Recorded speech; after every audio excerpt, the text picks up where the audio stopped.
Today we're going to talk about both systems of this game. Pink Panther Goes to Hollywood.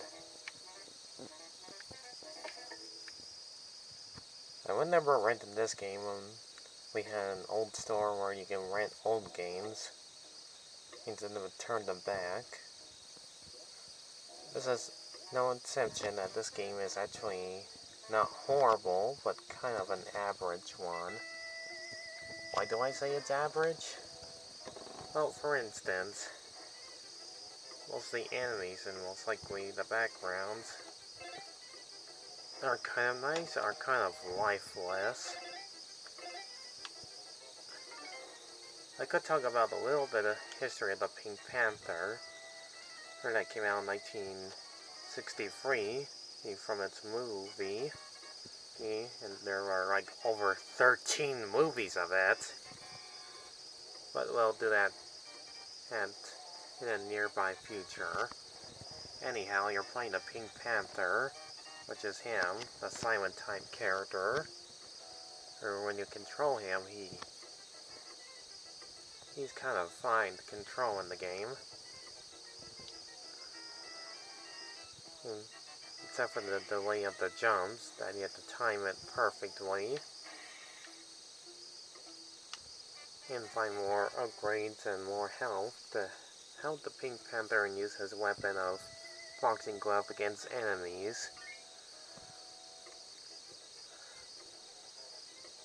And this is nothing more than a platforming game, and you just go here and there. There are only 7 levels, and light a magic carbon, you hit a phone booth and you get power-ups. As a kid, I never did beat in this game. And we're gone this far. But at least the graphics are pretty nice from the game from 1994. Also, that goes as Detective Crusoe, that's also from the Pink Panther series, that finds a missing diamond on who criminal mastermind that's still the Pink Diamond. This game ain't the best, but to its credit, the music's pretty good. It always plays the Pink Panther theme music throughout the entirety of the game. It's actually alright.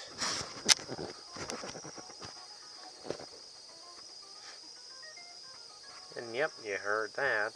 Pink Panther takes a hit and he makes that sound. You know, it's the silent type throughout the 1960s. Not to mention these levels are really weird.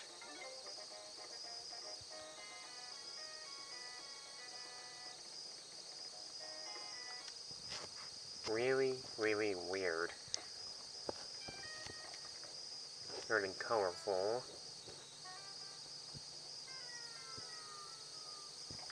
Yeah, I don't get it either, but it is just really weird.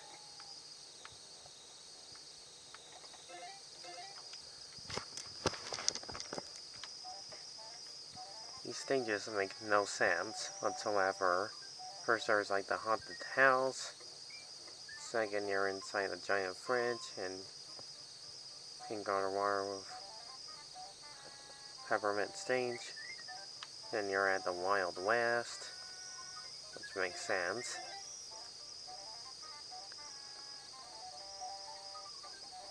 Hard ride, covered in clouds, bonus stages, a jungle level, and the Robin Hood stage. Also, spoiler alert, the ending really sucks. Because when you get to the only boss battle in this game is the Knight in armor.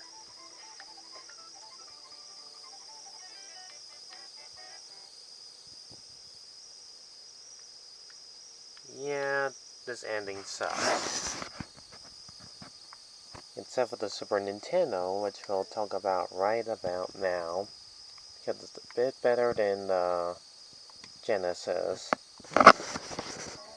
So here's the Super Nintendo. Unlike the Sega Genesis, it gives you an option and we get interesting cutscenes. And yep, 2 seconds in and you get attacked by a giant rat. Unlike the Sega Genesis, which is kind of not that good, just a below average game, which I'll give it a 5 out of 10. The Super Nintendo is a bit better.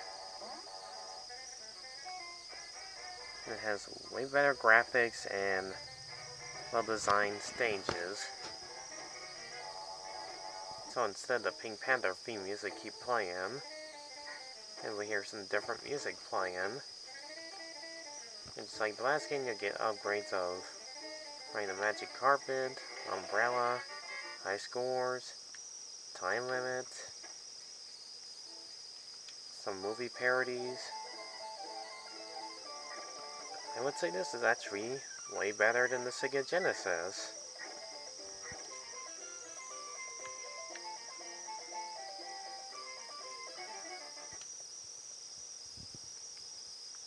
This is actually way better than the Sega Genesis, which I had to repeat again 3 times, because this is actually really good.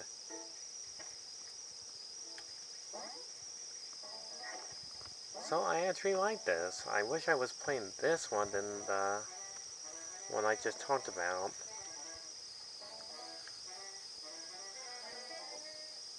I love the designs of this game. They're really good and quite fun to look at.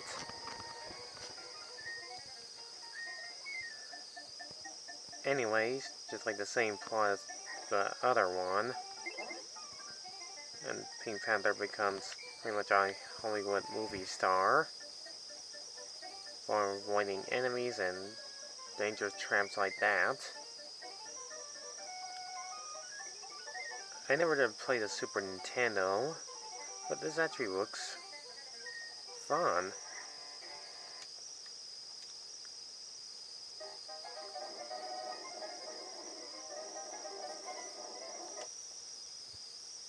There's not much else to say about this because it's just a platforming game, and you just go to A to B, beginning and towards the end of the stage.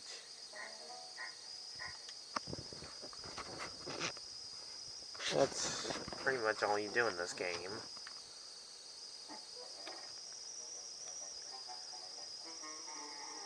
The Super Nintendo is so much better because we get interesting cutscenes, brightly color for everything. Oh yeah, not to mention if you lose all your lines, you get an option to quit or continue the game,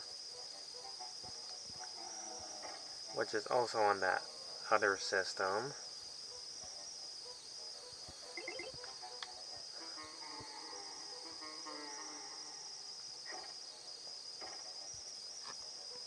So better gameplay. I think this is the best one, the Super Nintendo.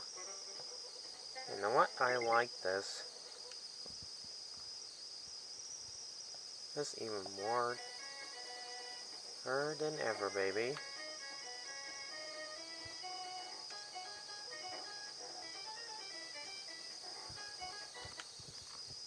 So all I can say is the Pink Panther for the Super Nintendo is the best one. So I give this game in the system an 8 out of 10.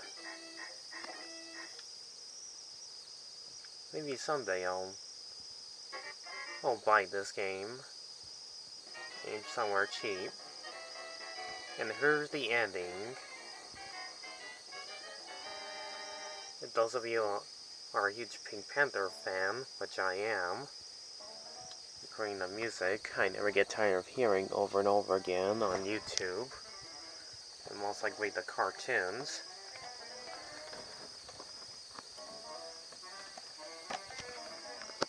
then I'm glad you enjoyed me reviewing this. Both games for the Sega Genesis and Super Nintendo. So leave a like and subscribe if you are a huge Pink Panther fan. And from both games and Super Nintendo, and most likely the cartoon shorts and the movies. Alright, see you on the next review. Ciao!